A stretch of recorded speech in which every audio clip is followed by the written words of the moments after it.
자, 두 번째로 실족하게 하는 것은 적극적으로 자기 죄를 믿음이 어린 형제에게 합리화하며 그 죄에 동참하도록 독려하는 겁니다. 바로 앞에서 언급한 부분들은요, 의도적이지 않아요. 그냥 자기 습관이 그러다 보니까 자기가 습관을 고치지 못해서 말 실수하거나 그렇잖아요. 행동이 절제가 안 돼서 또는 자기 게으름이 해결이 안 돼서 자기가 의도하지 않았는데 다른 사람들이 죄에 빠지게 만드는 거죠. 그렇죠? 마귀의 함정에 그 올무에 빠지게 만드는 거예요. 그런데 좀 더 적극적으로 다른 사람을 실족시키는 사람들은 자기 자신의 죄를 합리화해요. 뭐 이게 뭐가 어때서? 그러면서 야, 예배 늦어도 괜찮은 거야. 그 예배 한두 번 빠져도 괜찮은 거야. 거짓말 해도 돼. 그리고 때로는 이렇게 해도 돼 하면서 어떤 특정한 죄에 대해서 합리화시킬 뿐만 아니라 다른 사람들에게 그 죄를 짓도록 오히려 독려하고 때로는 심하게는 강요하기도 하는 것. 이것이 이제 또 실족시키는 전형적인 방식입니다. 이런 태도는 항상 이 자기가 지은 죄를 합리화시키는 것을 주로 나오거든요. 이런 대표적인 케이스가 누구였을까요?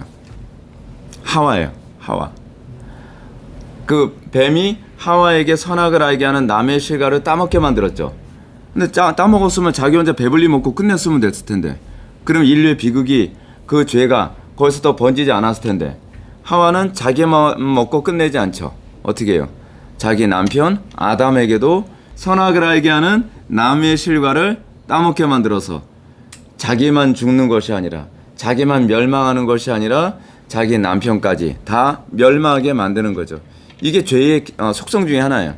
죄는 나 하나 짓는 것으로 끝나지 않고 이 죄를 자꾸 다른 사람들에게 전염시켜서 더 많은 사람들이 재앙에 떨어지고 하나님의 심판에 떨어지게 만드는 것입니다.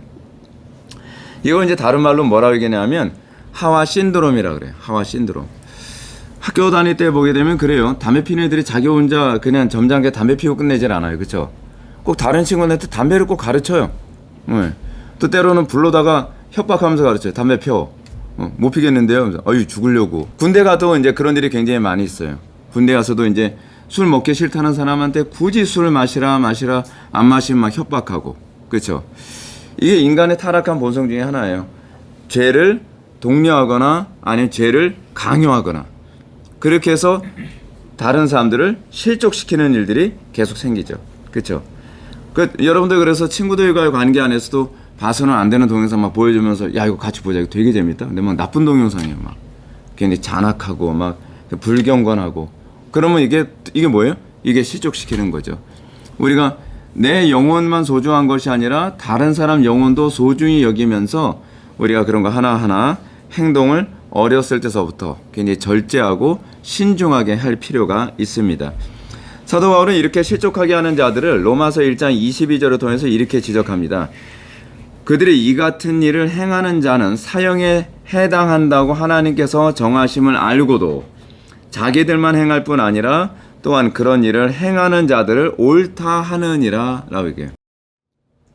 자기만 행하는 것이 아니라 그 행위를 옳다고 정당화하면서 다른 사람들도 그 죄에 동참하도록 독려하는 거, 함정을 파는 거. 그렇죠? 그거는 굉장히 큰 죄죠. 마지막 세 번째로 실족하게 하는 것은 거짓된 교리를 퍼뜨리는 것입니다.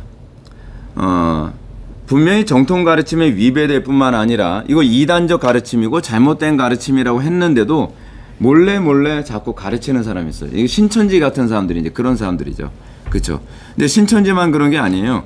다른 교회에서 이상한 가르침 배우고 나서 교회에서 이 가르침 별로 인정하지 않고 이 가르침 얘기해야 되면 자기가 정죄받을 것 같으니까 숨어서 친한 사람들한테 하나씩 이상한 가르침, 뭐 장풍 쏘는 거 뭐 이상한 그런 뭐 이상한 가르침, 뭐 금 내리는 거 뭐 그런 거 있잖아요. 뭐 이런 걸 자꾸 가르쳐가지고 자꾸 교회가 이상하게 잘못된 교리에 물들어서 사람들 영혼이 파괴되게 만드는 거. 그리고 이상한 잘못된 그 목사님 동영상 같은 걸 자꾸 링크 걸어가지고 그 동영상 보고서 갑자기 막 이단적으로 사람이 바뀌게 만드는 거. 이거 다 실족하게 하는 거예요. 굉장히 조심해야 되는 거죠. 그죠? 신의 사도들은 이렇게 성경의 가르침을 교묘하게 왜곡하여 가르치는 사람들을 경계하라고 가르칩니다. 이는 가만히 들어온 거짓 형제들 때문이라. 그들이 가만히 들어온 것은 그리스도 예수 안에서 우리가 가진 자유를 엿보고 우리를 종으로 삼고자 함이로되 이는 가만히 들어온 사람 몇이 있음이라 그들은 옛적부터 이 판결을 받기 위해 미리 기록된 자니 경건하지 아니하여 문제가 뭐예요? 경건하지 않은 게 문제예요. 경건하지 아니하여 우리 하나님의 은혜의 도리를 도리어 방탕한 것으로 바꾸고 홀로 하나이신 주제 곧 우리 주 예수 그리스도를 부인하는 자니라 이렇게 가르치고 있어요. 그래서 우리가 실족해야 하는 문제의 핵심이 뭔지 알아야 되죠. 그건 뭐예요? 자기만 멸망하는 것이 아니라 다른 사람들까지 멸망시키는 거죠. 마치 하와처럼 자신만 멸망하는 것이 아니라 자기 남편까지 멸망하게 만들고 더 나아가서는 자기 후손들까지 다 멸망하게 만드는 이게 죄의 특성이에요. 그래서 그리스도인은 어떤 사람이냐 하면 복의 근원으로 살아가는 사람이라면 자연인들 하나님을 모르는 사람들의 특징이 뭐냐 하면 재앙의 근원 역할을 하면서 살아가는 것. 여기서 딱 이렇게 구별이 돼요. 근데 예수님께서는 이렇게 살아가는 사람들을 향해서 연자 맷돌이 그 목에 달려 깊은 바다에 빠뜨려지는 것이 나으니라 라고 이렇게 경고하고 계십니다. 그 형제를 실족하게 하는 것이 얼마나 큰 죄인지. 근데 이 얘기는 무슨 얘기냐면 죄인이 자신만 죽지 않고 다른 연약한 신자들을 같이 죽게 한다는 그 개념을 염두에 둔 표현인 것 같아요. 그러니까 이 죄가 얼마나 심각한 사형 선고의 메시지인지 너만 사형 선고 당하는 것이 아니라 다른 사람들도 그 사형에 참여하게 되는 행위다. 근데 여기서 한 가지만 더 얘기하고 마칠게요. 근데 예수님께서는 또 이렇게도 말씀하셨어요. 누구든지 나로 말미암아 실족하지 아니하는 자는 복이 있도다 하시니라. 우리가 다른 형제를 실족시키는 것은 잘못된 것인데 우리가 예수님 보고서도 실족하는 경우가 있어요. 근데 이 실족한다라고 하는 말이 여기서는 다른 의미로 사용되는데 영어에서는 fall away라고 이렇게 했어요. 떨어지다, 떨어져 나가다. 예수님의 말씀 때문에 떨어져 나가는 것, 이거는 그 사람에게 화가 있다라고 얘기하고 있어요. 만약에 나로 인해서 다른 사람이 죄에 빠지게 만든다면 그 사람이 하나님의 심판을 받겠죠. 근데 예수님의 가르침이 자기 마음에 안 들어서 떨어져 나간다면 그 사람에게 화가 또 임할 거라는 것이죠. 예를 들어서 강단에서 회개 설교를 딱 하는데 그 설교가 기분에 안 맞고 자기 거슬려서 난 받아들일 수 없어. 그럼 화가 있는 거죠. 그렇죠? 나는 저렇게까지 난 못 살겠어.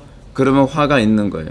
오히려 우리가 그 말씀대로 살기 위해서 고민하고 그 말씀대로 살기 위해서 하나님께 매달리고 주의 이름을 부르면 그런 사람들에겐 복이 있을 것을 믿으시기 바랍니다. 자, 용어 한번 이거 정의 한번 해볼까요? 실족이란 나로 인해 다른 사람들이 죄에 빠지도록 만드는 것이다. 실족이란 나로 인해 다른 사람들이 죄에 빠지도록 만드는 것이다. 네, 오늘은 여기까지만 하겠습니다. 감사합니다.